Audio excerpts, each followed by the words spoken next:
Carrera Tips, Saturday, July 25, 2026. Race 1, 3-year-old and above maiden race. Distance, 1,400 meters na merong 6 entries. Start ito ng peak 5, races 1 to 5. Dito sa race 1, sosolohin ko na yung 6. Beautiful Things, sakay ni R.A. Base. Yan si Beautiful Things, merong 126.5 sa 1.4. At yung kabayan na yan, may tulin at pwede rin isunod. Kaya dito sa race 1, solo, 6. Beautiful Things. Race 2, field accommodating base, class 4. 42 to 56, split. Distance, 1,400 meters na merong 14 entries but 13 in betting option. Start ito ng winner take all, races 2 to 8. Dito sa race 2, pampremera ko yung 12. Make no mistake, sakay ni si Espari Jr. Last run, gumawa lang yan ng 128.4 sa 1.4. Pero may tinakbong maganda yan. Tinalo niya sina Lance in Gray at Front Runner. At panigundo ko yung 4, Feel the Burn, sakay ni Edgy Guerra. Sa tingin ko, yung mga huling takbo ni Feel the Burn, hindi naman inilalaban. Dito pag inilaban yan, malaki panalo niyan. Kaya dito sa race 2, pampremera 12, make no mistake. Panigundo 4, Feel the Burn. Race 3, field accommodating base, class 5, 17 to 41, split. Distance, 1,400 meters na merong 12 entries. Start ito ng peak 6, races 3 to 8. Magandang karera tong race 3. Hindi naglalayo ang mga tiyempo nila. Pampremera ko yung 8, Arcturus, sakay ni RC Simasio. Tingin ko yan ang babandera. At panigundo ko yung entry number 10, Arthur's Team, sakay ni JR De Ocampo. At least yung kabayo na yan, pwedeng iuna at may susunod din.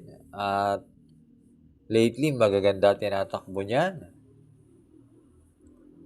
At pantersera ko, gusto na akong dihado, entry number 7, Don Lucas, sakay ni JT Pabilik. Meron yan 129.5. Kaya dito sa race 3, pampremera 8, Arcturus. Panigundo, G's, Arthur's Team. Pantersero, 7, Don Lucas. Race 4, field accommodating base, class 5, 17 to 41, split. Distance, 1,400 meters na merong 7 entries. Start ito ng peak 5, races 4 to 8. Dito sa race 4, susulohin ko na yung 5, My Star, sakay ni Dan L. Camanyero. Dati nang tinalo ni My Star, si Lapping Tiger. At kasama pa niya sa karera na yun, tinalo si Raven. Kaya tingin ko nakalalamang yan. Kaya dito sa race 4, solo 5, My Star. Race 5, field accommodating base, class 5, 17 to 41, split. Distance, 1,400 meters na merong 11 entries.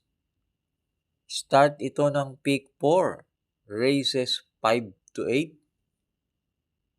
Dito sa race 5, pampremera ko yung 5, Make or Break, sakay ni C.A. Reyes. Isa yan sa may best time. At sa tingin ko, siya ang babandera rito. At panigundo ko yung entry number 6, Metal Strength, sakay ni JM Storke. Yan si Metal Strength, merong 128.5 sa 1-4. Kaya dito sa race 5, pampremera, 5, make or break. Panigundo 6, metal strength. Race 6 na tayo. Field accommodating base class 4. 42 to 56 split. Distance 1,400 meters na merong 12 entries. Dito sa race 6, pampremera ko yung 4, gain. Sakay ni J.A. Pastoral. Kumpara sa mga dating nakakalaban ni Gain, medyo magaan ang laban na to. Kaya pampremera ko yan. At panigundo ko yung 9, Border Force. Sakay ni MB Pilapil. Last run, maganda tinakbo niya, na segundo yan. At gumawa ng 125.4 sa 1-4. Kaya dito sa race 6, pampremera 4, gain. Panigundo 9, Border Force. Last double na tayo, race 7. Field accommodating base class 4. 42 to 56 split. Distance 1,400 meters na merong 10 entries. Dito sa race 7, solohin ko na yung 8, Blackjack, sakay ni Valdelema. Tingin ko napakagaan ang laban na to para kay Blackjack. Kaya dito sa race 7, solo 8, Blackjack. Race 8, field accommodating base class 5, 17 to 41 split. Distance 1,400 meters na merong 13 entries. Magandang karera tong race 8. Bahala na kayong magdagdag. Paratingan pa naman to. Pampremera ko yung G's, Angels Momentum, sakay ni CM Pilapil.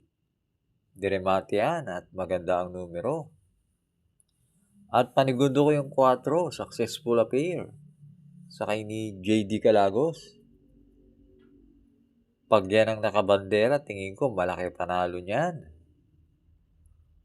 At pantersero ko, sasama ko na rin yung entry number 3, Madam Ruby, sakay ni Dan L. Camanyero. Hindi nga lang natin sigurado kung ano tatakbuhin itong 3. Pero sasama ko na rin to. Kaya dito sa race 8, pampremera G's, Angels Momentum. Panigundo 4, Successful Affair.